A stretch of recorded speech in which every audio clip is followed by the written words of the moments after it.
नैना कोई खुशी ते समोर येऊन आमच्या बरोबर गाऊ शकता. इट्स युअर चॉईस, तुमची आवड निवड आहे. जर तुम्हाला पुढे गायचं असेल आजच्या रविवारी तर कृपया आपण पुढे येऊया.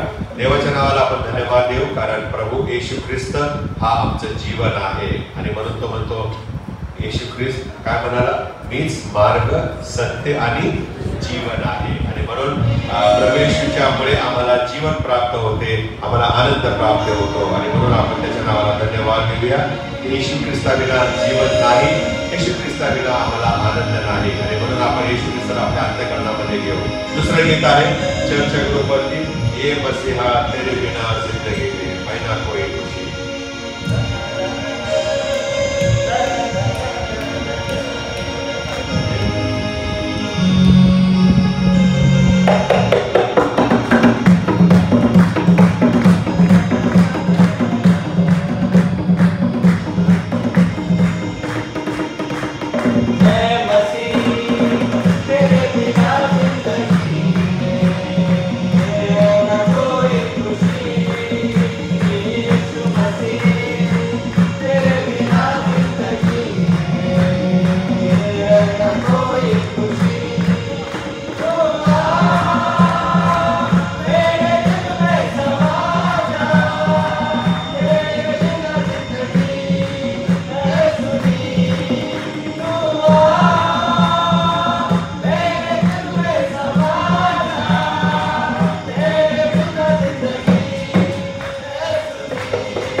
कारण प्रभू आमचा इस्रायलच्या स्तवनामध्ये राहणारा परमेश्वर आहे। यावेळेला आपण त्याची स्तुती आणि आराधना करत आहोत आणि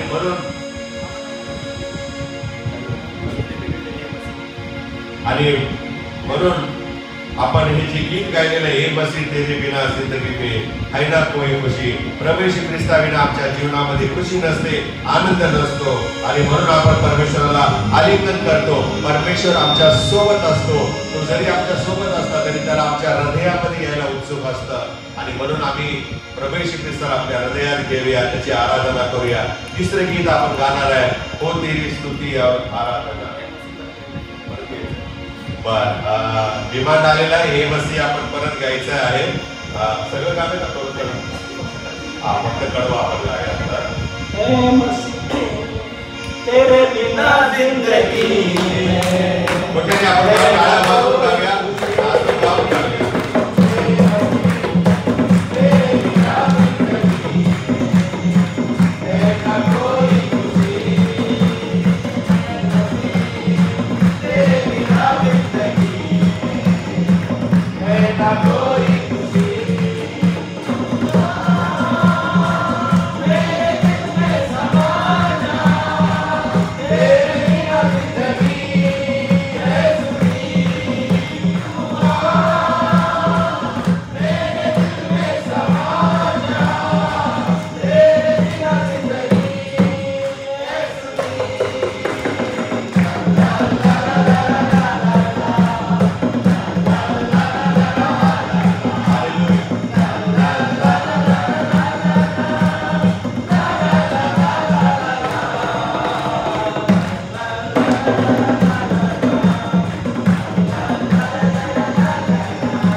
आपण स्वतःला प्रभूच्या हाती स्वाधीन करूया।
परमेश्वर आहेस, राजांचा राजा, प्रभूंचा प्रभू आणि देवाचा तू देव आहेस. आणि म्हणून प्रभू यावेळेला मी तुझी स्तुती, आराधना आणि प्रशंसा करत आहोत. प्रभू तू आमचं सहाय्य कर आणि तुझ्या स्थानामध्ये प्रभू आम्हाला राहण्यासाठी, तुझ्या सानिध्यामध्ये आम्हाला जीवन जगण्यासाठी विशेष प्रकारे कृपा कर. मी तर पुढची भक्ती प्रभू म्हणजे हात देण्या प्रमाणात चालेल.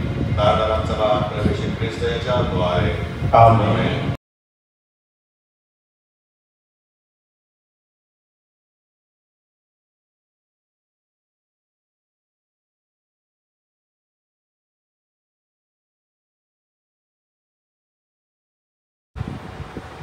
स्वर्गीय प्रेमळ प्रभू, आम्ही तुझी स्तुती करीतो, तुझ्या नावाला धन्यवाद देतो.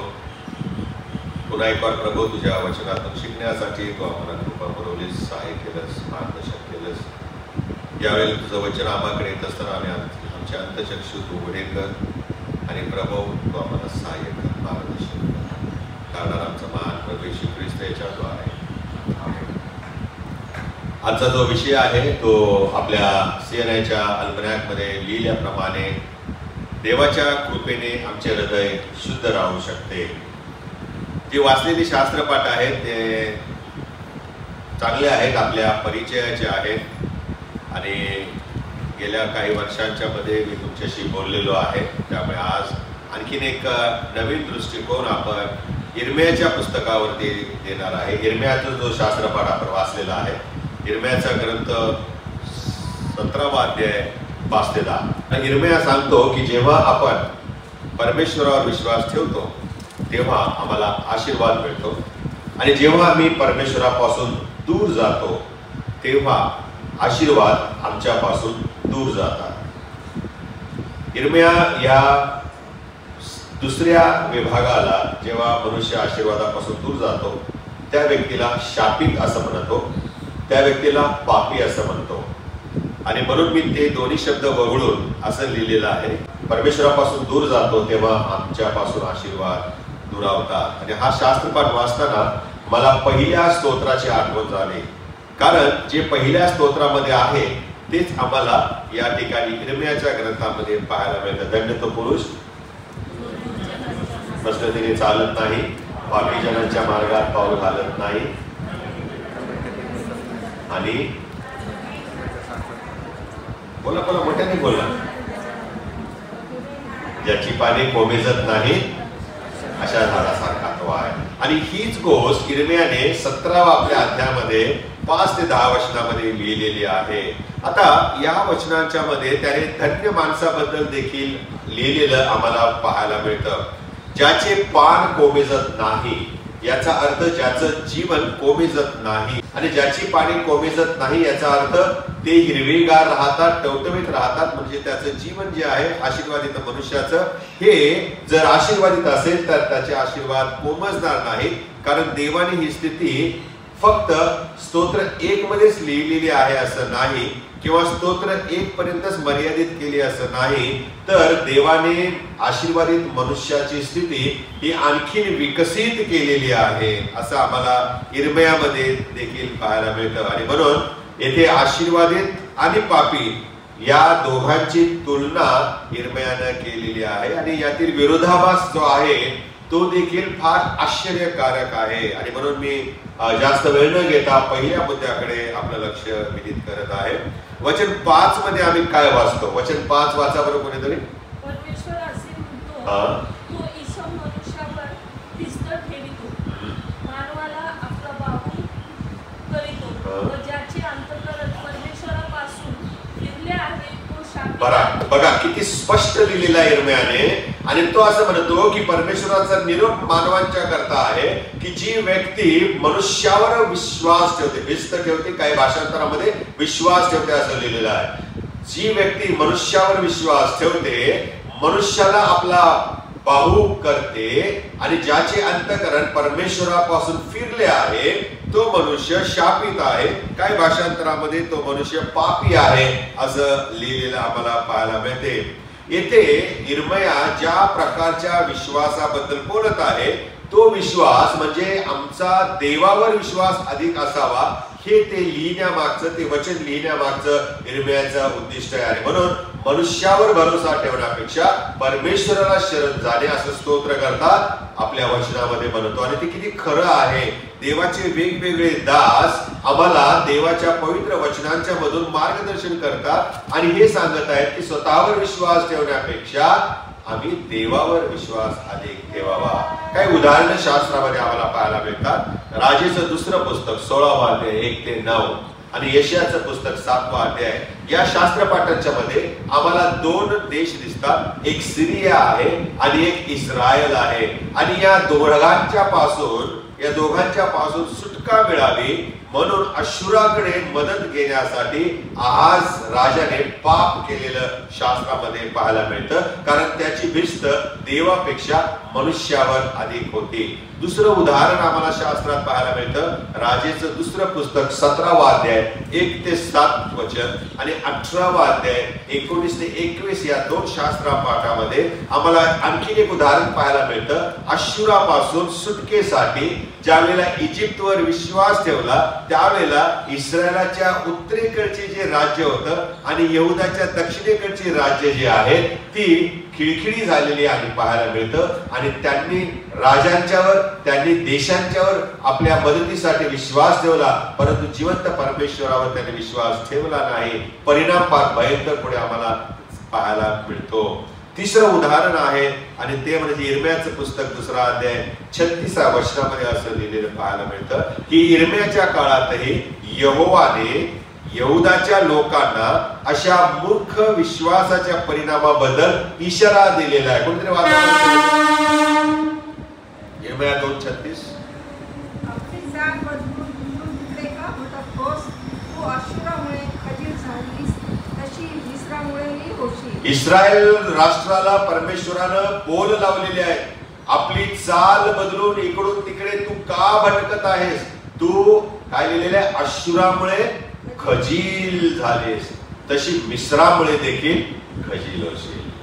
देवावर विश्वास ठेवण्यापेक्षा माणसावर जेव्हा आम्ही विश्वास ठेवतो त्यावेळेला माणसांच्यावर ज्या वेळेला आम्ही अवलंबून राहतो त्यावेळेला ही परिस्थिती आम्ही ओढवतो. आणि म्हणून आपण प्रत्येकाने संत पाऊल जे म्हणतो फिलिप्पियरास पत्र 3 अध्याय आणि 3 वचनामध्ये तसं आम्ही प्रत्येकाने जे विश्वास प्रभू येशू ख्रिस्तावर ठेवतात ज्यांचा विश्वास देवावरती आहे त्यांनी ह्या संत पावलाप्रमाणे स्वतःला म्हटलं पाहिजे. काय म्हटलं पाहिजे? कारण आपण सुनता झालेले आहोत. कारण आपण सुनता झाले. आपल्या स्क्रीनवर वचन आलेले आहे. कारण जे आपण देवाच्या आत्म्याने सेवा करणारे आहोत ख्रिस्त येशूविषयी जे आम्ही अभिमान बाळगणारे आहोत आणि आम्ही काय आहोत? देहावर विश्वास किंवा भरोसा न ठेवणारे आहेत ते आपण आध्यात्मिकरित्या सुनता झालेलेच आहोत. आम्हाला शरीराची सुनता करण्याची गरज नाही कारण आम्ही येशू ख्रिस्तावर विश्वास ठेवलेला आहे. आम्ही आमच्या देहावर विश्वास ठेवत नाही त्याच्यावर अवलंबून राहत नाही तर आम्ही देवावरती अवलंबून राहतो. आणि म्हणून आम्ही ह्या पावलाप्रमाणे हे वचन नेहमी म्हटलं पाहिजे की आम्ही देवावरती अवलंबून आहोत. आणि म्हणून जो प्रभू येशू ख्रिस्तावर अवलंबून आहे तो देवाची उपासना करतो. ख्रिस्त येशूमध्ये तो आनंद करतो आणि तो आपल्या देहावर विश्वास ठेवत नाही. थोडक्यामध्ये तारणासाठी स्वतःच्या कार्यावर विश्वास आम्ही ठेवू नये हे परमेश्वर आम्हाला शिकवत आहे. तारण प्राप्ती कुठल्या कर्माने प्राप्त होत नाही तर तारण प्राप्ती ही देवाचं कृपादान आहे. आणि म्हणून इफिसकारास पत्रामध्ये आम्ही वाचतो की आमचे तारण देवाच्या कृपेने झालेले आहे. हे आमच्या कर्माने झालेले नाही. आमची सुटका आमच्या पापांची क्षमा प्रभू देवबापाने आमच्यावर प्रेम केलं आमच्यावर दया केली आणि त्याला कळवळा आला म्हणून त्याने येशूला मध्यस्थी म्हणून पाठवलं जो वधस्तंभावरती मरण पावला. त्याच्या त्या पवित्र बलिदानामुळे आणि देवाच्या कृपेमुळे आम्हाला तारण प्राप्त झाले. मी फार मोठं काम केलेलं आहे किंवा मी फार मोठी चांगली सेवा करत आहे किंवा मी प्रभूसाठी खूप दानधर्म करत आहे ज्याच्यामुळे मला तारण प्राप्त होईल पापांची क्षमा होईल असं मुळीच नाही. देवबाप आम्हाला येशूमध्ये या सर्व गोष्टींची क्षमा करायला नेहमीच तयार असतो. आणि म्हणून अशा व्यक्तीचं हृदय जे आपल्या स्वतःवर अवलंबून राहतं स्वतःच्या कार्यावरती विश्वास ठेवतं त्या मनुष्याचं हृदय प्रभूपासून दूर जातं. 5वं वचन पहा बरं. इर्म्याचं पुस्तक 17 अध्याय 5व्या वचनात काय म्हणतो देवाचा दास?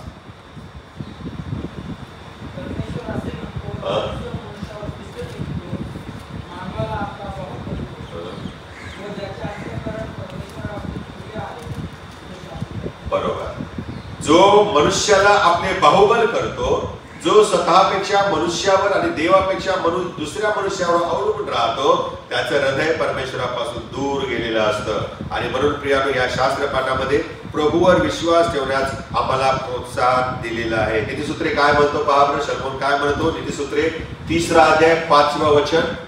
नीतिसूत्रे 3रा अध्याय 5व्या वचनामध्ये, आम्ही स्वतःच्या बुद्धीवरती अवलंबून राहू नये, आम्ही देवावरती अवलंबून राहिलं पाहिजे. नीतिसूत्रे 3रा अध्याय वाचा बरं. नीतिसूत्रे काय म्हटलेलं त्या ठिकाणी? तू आपल्या अगदी मनापासून परमेश्वरावर भाव ठेव, आपल्याच बुद्धीवर अवलंबून राहू नको.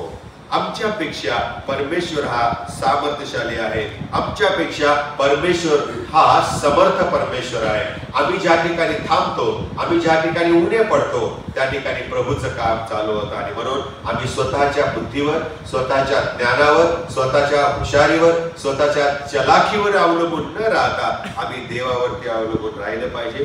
कारण आमचा सेल्फ कॉन्फिडन्स अनेकदा आम्हाला धोक्यामध्ये आणू शकतो.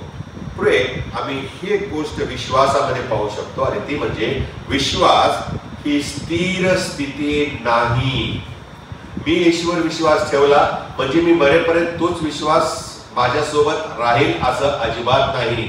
आम्ही ज्या वेळेला येशूवर विश्वास ठेवतो, एकतर प्रसंगानुरूप तो विश्वास वाढत असतो किंवा प्रसंगानुरूप तो विश्वास कमी होत जात असतो, किंवा त्या विश्वासाला तडा जाते. कधी कधी काही लोक प्रभूपासून दूर जातात. आणि म्हणून शास्त्रामध्ये आम्हाला हे पाहायला मिळतं की विश्वास ही एक स्थिर स्थिती नसून ती नेहमी बदलणारी आहे. आणि म्हणून आम्ही देवाचं वचन वाचतो, जो शेवटपर्यंत टिकेल तोच राहील. याचा अर्थ काय? विश्वासामध्ये जो शेवटपर्यंत टिकेल, म्हणजे त्या विश्वासाची परीक्षा अनेक प्रसंगातून अनेक वेळा होणार आहे, पण त्या विश्वासाच्या परीक्षेत जो शेवटपर्यंत टिकेल तोच राहील. आणि म्हणून योहानाच्या शुभवर्तमानामध्ये एक उदाहरण तुम्हाला देतो की विश्वास हा स्थिर स्थितीमध्ये कसा नसतो. आम्ही शुभवर्तमानामध्ये हे पाहतो योहानाच्या की येशूच्या स्थितीला आणि येशूच्या चिन्हांना शिष्यांची योग्य प्रतिक्रिया काय होती, तर त्यांनी येशूच्या कार्यावर विश्वास ठेवला. बघा बरं का, योहानाचं शुभवर्तमान 2रा अध्याय आणि 11व्या वचनामध्ये, योहानाचं शुभवर्तमान 2रा अध्याय आणि 11व्या वचनामध्ये काय लिहिलंय? काना या ठिकाणी प्रभू येशू ख्रिस्त गेलेला आहे, एका लग्नाला गेलेला आहे, त्या ठिकाणचा द्राक्षरस संपलेला आहे. आणि मग त्यावेळेला येशूने पाण्याचा द्राक्षरस केला, चमत्कार झाला. आणि पुढे काय लिहिलेलं आहे? काना येथे आपल्या चिन्हांचा हा प्रारंभ करून आपले गौरव त्याने प्रगट केले. आणि काय लिहिले पुढे? त्याच्या शिष्यांनी त्याच्यावर विश्वास ठेवला. म्हणजे शिष्य झाले तेव्हा विश्वास ठेवला नव्हता का? होता ना. परंतु तो जो विश्वास होता, येशू हा मसीहा आहे, येशू हा तारणारा आहे, त्याच्यापेक्षा विश्वासाची स्थिती बदलली. आणि ज्या वेळेला चमत्कार पाहिला त्यावेळेला त्यांचा विश्वास अधिक वाढीस लावला आणि म्हणाले, खरोखर हा सर्वसमर्थ आहे. म्हणजे येशूवर जो विश्वास त्यांनी येशूकडे आल्यानंतर जो ठेवला होता, त्याच्यापेक्षा तो अधिक बळकट झालेला आहे, बळकट झालेला आहे. पण काय झालं माहितीये का? या विश्वासाची स्थिती या शिष्याची पुन्हा बदलली. कशी बदलली माहिती? शिष्यांनी पहिला चमत्कार विश्वास ठेवला असला तरी ते शेवटी रिकाम्या कबरेवर कडे गेलेले आहेत. आणि रिकाम्या कबरेवरती त्याने विश्वास ठेवला. माझ्या प्रभूला कुठे ठेवलं? कुठे गेला माझा प्रभू? आणि मग पेत्र धावत आला, योहान धावत आला, आणि खरोखर त्या कबरेत येशू आहे की नाही पाहायला. मग येशूच्या दूताला सांगावं लागलं. मग त्या दूताने त्यांना सांगितलंय की तो इथे नाही, तो उठला आहे. कुठे जावा? तो गालिलात गेला आहे. हो, अशा प्रकारे आम्ही पाहतो योहानाचं शुभवर्तमान 20वा अध्याय 8व्या वचनामध्ये की हे सगळे रिकाम्या कबरेकडे धावत गेले. कोणतरी वाचा योहानाचं शुभवर्तमान 20वा अध्याय 8वं वचन. काय लिहितो योहान?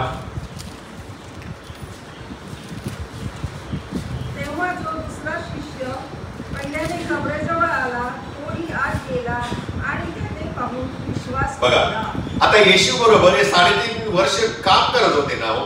3.5 वर्ष सेवेमध्ये होते, राहिलेल्या उरलेल्या भाकरी मासळे गोळा करत होते, सगळे चमत्कार येशूने केलेले बघत होते. पण तरी असं लिहिलेलं आहे त्यांच्या बाबतीमध्ये की जेव्हा ते कबरीकडे आले, पहिला एक शिष्य आला, त्यानंतर दुसरा आला, तोही ओरडून पाहू लागला, दुसरा आला, तोही आत गेला, आणि त्याने काय झालं? रिकामी कबर पाहून विश्वास.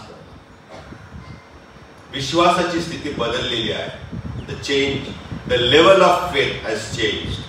आणि म्हणून प्रियानो, काही जण त्यांच्या जीवनामध्ये प्रदीर्घ काळानंतरच विश्वास ठेवत असतात. प्रदीर्घ काळानंतर कोणाला प्रभू विश्वास ठेवायला लवकर सुचतं, कोणाला उशिरा सुचतं, कोणी करतच नाही, कोणी ठेवतच नाही. आणि म्हणून प्रियानो, आम्ही जो विश्वास प्रभूवर ठेवलेला आहे तो खरोखर पूर्ण असावा ही प्रभूची इच्छा आहे. आता दुसऱ्या मुद्द्याकडे मी वळत आहे. आपल्या चर्चा ग्रुपवरती मी टाकलेला आहे, पापी मनुष्याचा विश्वास कसा असतो, त्यानंतर धार्मिक किंवा धन्य किंवा आशीर्वादित मनुष्याचा विश्वास कसा असतो याकडे आपण पाहणार आहे. पहिला, पापी मनुष्याचा विश्वास. त्या वचनावरती आधारित मी काही मुद्दे काढलेले आहेत. असं म्हटलेलं आहे की पापी मनुष्य जो असतो त्याला वाटतं की तो स्वतःच्या दृढ निश्चयांनी आणि प्रयत्नांनी काहीही साध्य करू शकतो.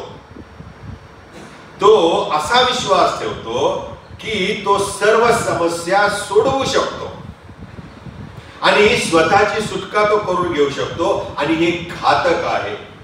ज्या वेळेला हा पापी मनुष्य अशा प्रकारे स्वतःवर अतिविश्वास ठेवतो त्यावेळेला ते त्याच्यासाठी घातक असतं. कारण तो कधी पडेल, कधी तो फसेल याचा नेम नसतो.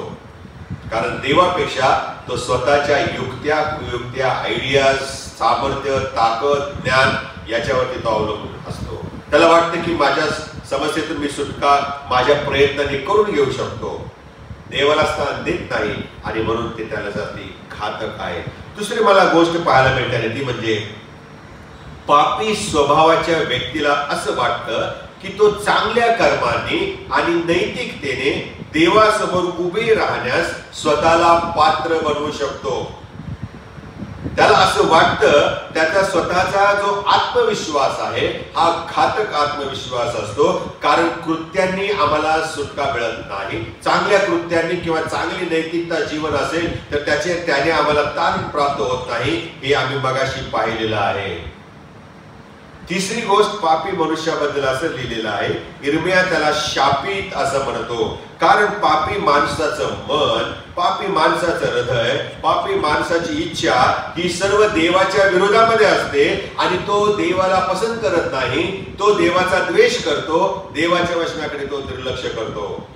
आणखी एक महत्वाची गोष्ट या वचनामध्ये पाहायला मिळते, शिकायला मिळते आणि ती म्हणजे पापी माणसाने स्वतःला केंद्रस्थानी ठेवून स्वतःवर विश्वास ठेवणं हे घातक आहे. अशा व्यक्तीने देवाकडे धाव घेतली पाहिजे, देवाचं सहाय्य घेतलं पाहिजे, देवाला केंद्रस्थानी ठेवलं पाहिजे. कारण तो महान आहे, तो आम्हाला समस्यातून सोडवू शकणारा परमेश्वर आहे. आणि म्हणून स्वतःच्या बलबुद्धावर, स्वतःच्या बाहुबलावर आम्ही अवलंबून राहू नये, तर आम्ही देवावर अवलंबून राहावे. म्हणजे आम्ही पापी न राहता, आशीर्वादापासून दूर गेलेले लोक न राहता आम्ही ख्रिस्तामध्ये धन्य किंवा आशीर्वादित असे राहू शकतो. आणि म्हणून दुसऱ्या मनुष्याकडे आपण वळणार आहे. धन्य मनुष्याचा विश्वास किंवा आशीर्वादित मनुष्याचा विश्वास कसा असतो पहा बरं. आम्ही असं पाहिलेलं आहे त्या वचनांच्या मध्ये की असा मनुष्य देवाचे वचन ऐकतो आणि त्यावर तो विश्वास ठेवतो. प्रभू श्री ख्रिस्ताने माझ्यासाठी त्या वधस्तंभावरती आपलं पवित्र बलिदान केलं याच्यावरती तो विश्वास ठेवतो. प्रभू श्री ख्रिस्ताने जे कार्य केलेलं आहे त्याच्यावरती तो विश्वास ठेवतो. तोच येशू माझ्या जीवनामध्ये काय करत आहे हे तो अनुभवतो आणि म्हणून तो इतरांच्यावर अवलंबून किंवा विसंबून न राहता तो देवावरती, त्या येशूवरती अवलंबून राहतं. त्याचं हृदय प्रभूवरती केंद्रित असतं. हृदय म्हणजे त्याचं मन, त्याची इच्छा, त्याचा समजदारपणा हा देवावरती, प्रभूवरती केंद्रित असतो. दुसरी गोष्ट मला पाहायला मिळते आणि ती म्हणजे जो आशीर्वादित मनुष्य असतो किंवा आशीर्वादित मनुष्याचा जो विश्वास असतो तो फार सुंदर आहे, तो फार मजबूत आहे, तो फार बळकट आहे. कारण अशा मनुष्याला स्वतःच्या पापी स्थितीची जाणीव असते.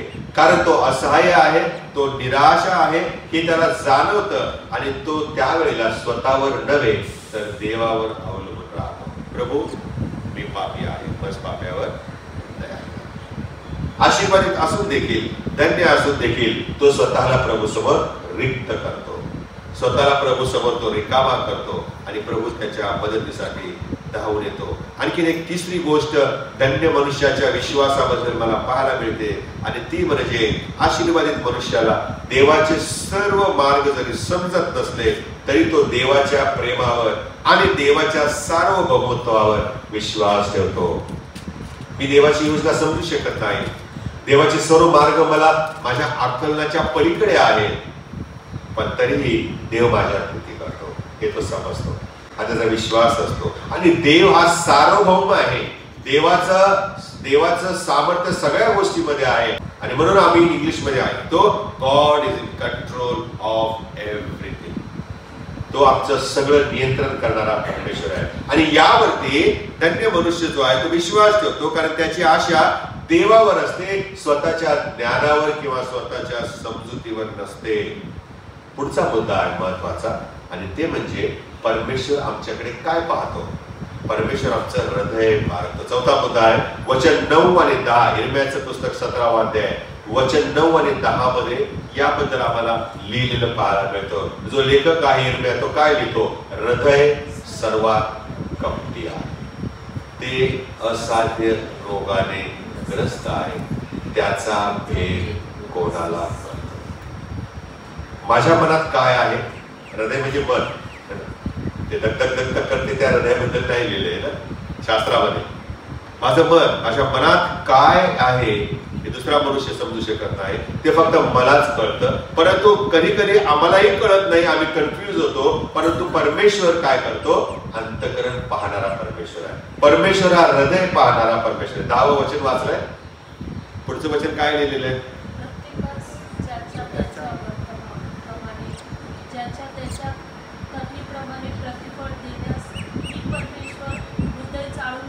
परमेश्वर हृदय चाळून पाहतो. परमेश्वर अंतःकरण तपासतो. परमेश्वर हृदय पारखणारा परमेश्वर आहे. आणि म्हणून प्रियानो, आम्ही जी माणसं आहोत त्या आमचं हृदय जे आहे देवाच्या वचनाप्रमाणे दुष्ट आहे. आम्ही जरी चांगले असलो, चांगले वागत असलो तरी अशी माणसं आपल्या कृतीच्या द्वारे वाईट गोष्टी करतात आणि त्यांचं हृदय भ्रष्ट झालेलं असतं. आणि जे पाप करतात त्यांच्या पापी कृत्यांच्यामुळे त्यांचं हृदय भ्रष्ट झालेलं असतं. आणि म्हणून देवाचं वचन असं म्हणतं की प्रत्येक मनुष्याचं हृदय हे कपटी आहे, दुष्ट आहे. कोणी त्याचा उपयोग चांगल्या मार्गाने करतो, चांगल्या दृष्टीने करतो, कोणी त्याचा उपयोग वाईट मार्गाने, वाईट गोष्टीसाठी करतो. आणि म्हणून आमच्या मनात काय आहे, आमच्या हृदयात काय आहे हे समजणं अनेकदा कठीण असतं. परंतु देवच फक्त असं करू शकतो. देवच आमच्या हृदयामध्ये डोकावू शकतो. तो माणसांच्या हृदयामध्ये काय आहे याचा शोध घेत असतो आणि त्या अनुसार प्रत्येकाला प्रतिफळ देतो. प्रतिफळ देतो म्हणजे काय, प्रतिफळ देतो याचा अर्थ तो आशीर्वाद देतो, तो जीवन देतो. तो आम्हाला शाप देणारा परमेश्वर नाही, तो आम्हाला मृत्यू देणारा परमेश्वर नाही.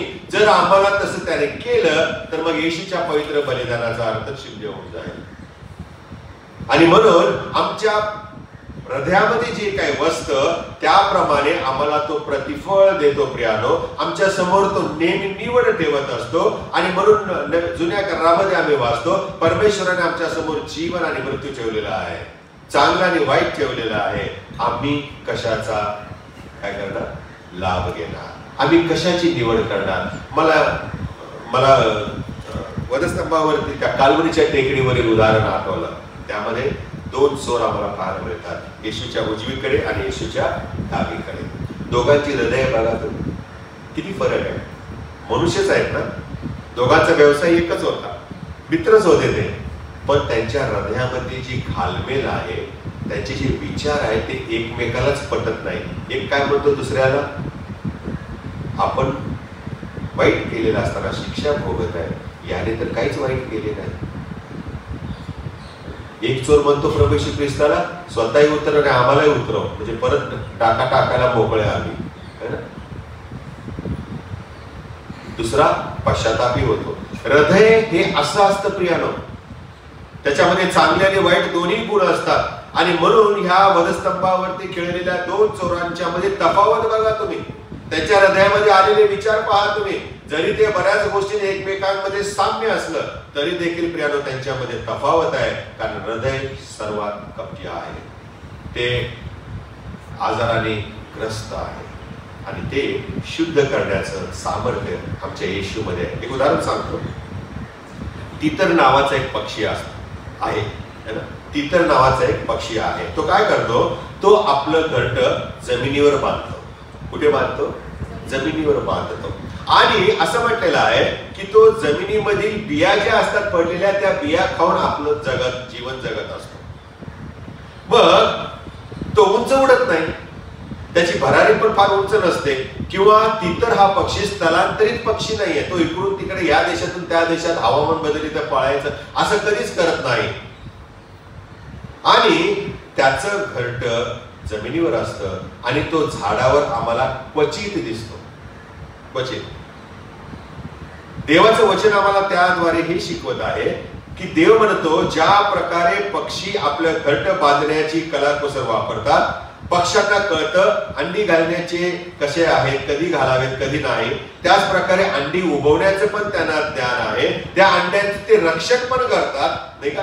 आणि ते काम हे पक्षी करत असतात. आम्ही आमच्या जीवनामध्ये जर अनैतिक मार्गाने संपत्ती मिळवण्याचा जर प्रयत्न करतो, जैविक सुख मिळवण्याचा प्रयत्न करतो, आम्हाला या पक्ष्यांच्या प्रमाणे ते कसं काम करायचं, ते कसं बांधायचं, ते कसं उगवायचं आणि मग त्याचं रक्षण कसं करायचं, या गोष्टींच्या मध्ये जर आम्ही गुरफटलेले असो, आमच्या घराचं रक्षण, आमच्या कुटुंबाचं रक्षण, आमच्या संपत्तीचं रक्षण, मालमत्तेचं रक्षण, पैसे अडक्याचं रक्षण, गाडी घोड्याचं, या सगळ्या गोष्टींचं रक्षण या पक्ष्यांच्या प्रमाणे जर आम्ही करत असलो तर प्रियानो, देवाला कुठे स्थानच मिळणार नाही.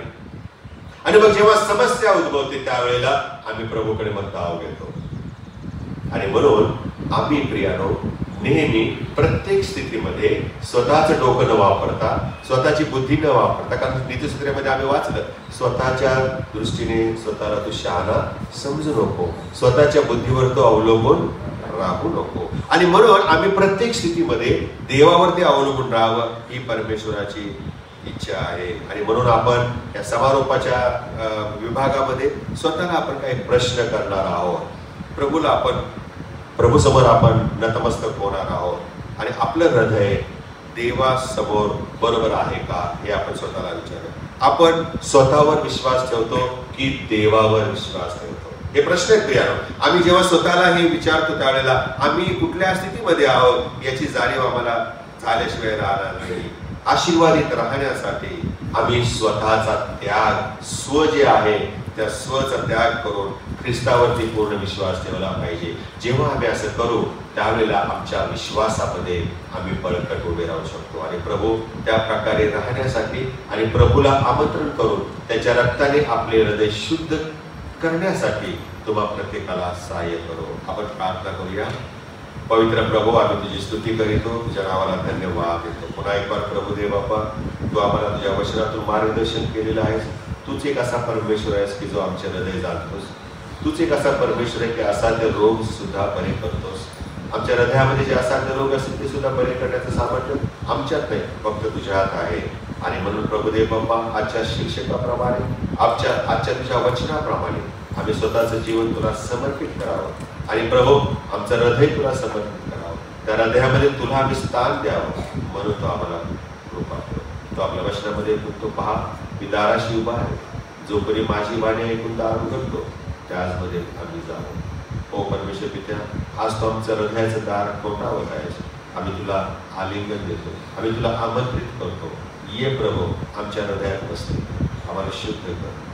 येशूच्या नावात मागतो म्हणून आहे. आमेन.